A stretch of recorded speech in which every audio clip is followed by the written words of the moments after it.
dans le prochain épisode de Demain nous appartient.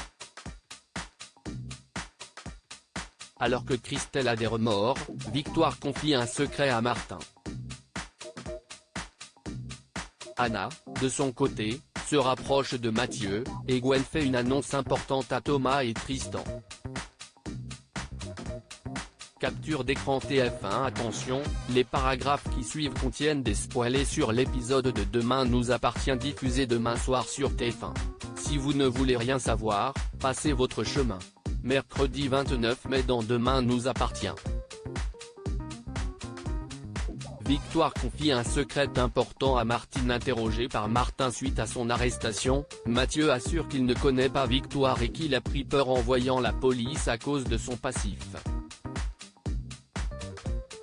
Il a en effet déjà été arrêté pour possession de drogue et a préféré prendre la fuite.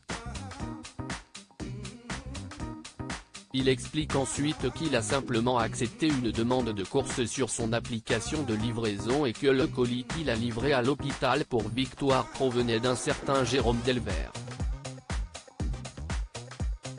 En parallèle, à l'hôpital, alors que Victoire jure à Georges qu'elle va beaucoup mieux, les deux amoureux reçoivent la visite d'Amanda qui souhaite s'excuser auprès de Victoire. Mais cette dernière n'a pas envie de lui parler et Amanda, froissée, lui lance alors que si c'était elle qui avait cherché à la tuer elle ne l'aurait pas raté. Sandrine, de son côté, rend visite à Christelle Moreno au sujet de l'article paru dans Info 7. Elle lui explique que la réputation de médecin de Victoire est entachée à cause de cet article et que sa sœur ne mérite pas ça, mais Christelle assure qu'elle a besoin de connaître la vérité et que si est l'hôpital qu'elle attaque via cet article, et non pas Victoire. Mais plus tard, en regardant les symptômes provoqués par une intoxication au plomb, Christelle semble avoir de la peine pour Victoire et se demande si elle a raison de porter plainte contre elle. Jessica se permet alors de lui faire remarquer qu'elle devrait effectivement renoncer, car Victoire est un bon médecin qui a toujours été gentil avec elle et a fait une erreur parce qu'elle était malade. Betty et Jessica confient d'ailleurs à leur mère que depuis quelques jours Arthur leur fait la misère au lycée et Christelle semble regretter sa démarche. De leur côté, Martin et Georges se rendent à l'adresse indiquée par Mathieu, mais n'y trouvent pas de Jérôme Delvert. Georges remarque cependant une caméra de surveillance et les deux flics décident de se procurer les images afin de voir si Mathieu dit vrai. Et effectivement, une fois les images visionnées, Georges découvre qu'un individu a bien remis un colis à Mathieu, comme il le leur a expliqué. Martin décide alors de montrer la vidéo à Victoire pour voir si elle reconnaît l'homme en question. Mais malheureusement, Victoire assure ne pas le connaître. L'enquête semble à nouveau au point mort.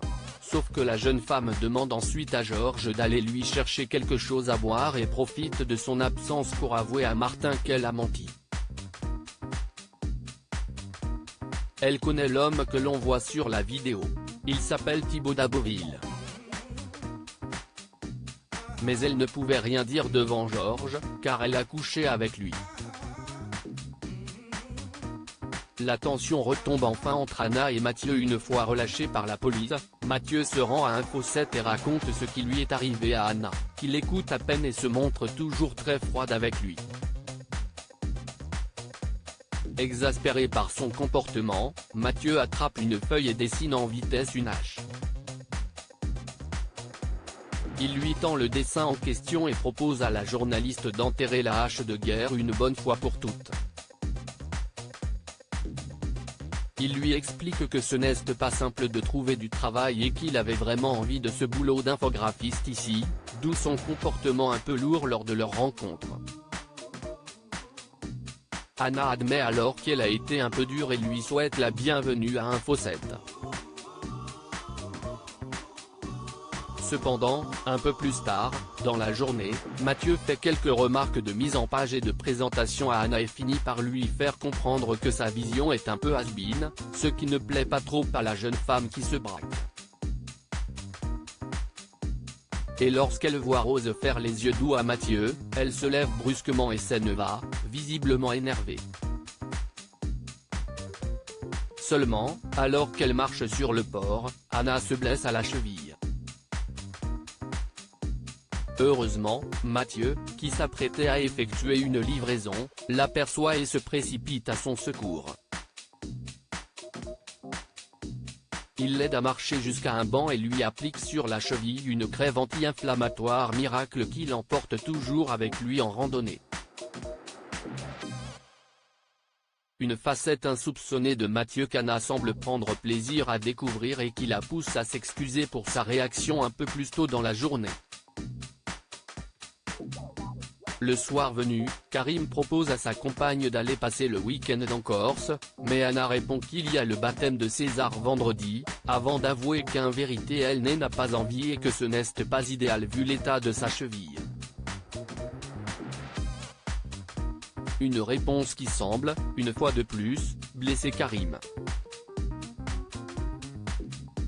Gwen fait une annonce importante à Tristan au Spoon. Gwen annonce à Thomas que sa mère, qui gère un hôtel toute seule en Guadeloupe, a besoin de son aide. Si elle ne se rend pas sur place pour l'aider, elle sera obligée de vendre, ce qui n'enchante pas Gwen qui tient à cet hôtel qui appartenait auparavant à son grand-père. Mais la jeune femme culpabilise à l'idée de devoir abandonner Tristan et le Spoon à l'approche de l'été. Thomas lui conseille d'écouter son cœur et lui demande si elle se plaît toujours au Spoon. Gwen avoue alors que la Guadeloupe lui manque et que depuis sa rupture avec Tristan les choses ne sont plus comme avant. Elle se décide alors à parler à Tristan et fait part à son ex de sa décision d'aller aider sa mère durant la saison d'été, avant d'ajouter qu'elle avisera par la suite et verra si elle revient à 7 ou pas. Tristan semble prendre la nouvelle plutôt bien et explique à Gwen qu'il ne devrait pas avoir trop de mal à la remplacer.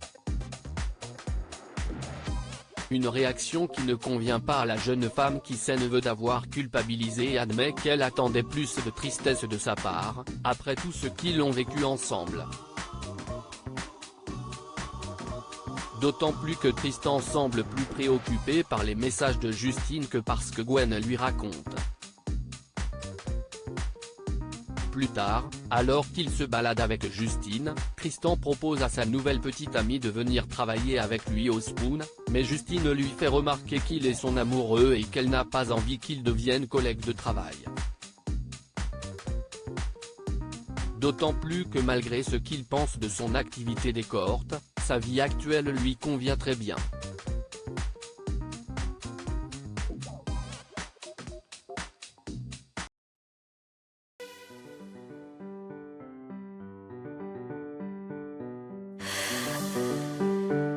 The man I love just had a heart attack, but who needs a heartache? I am a man, she is a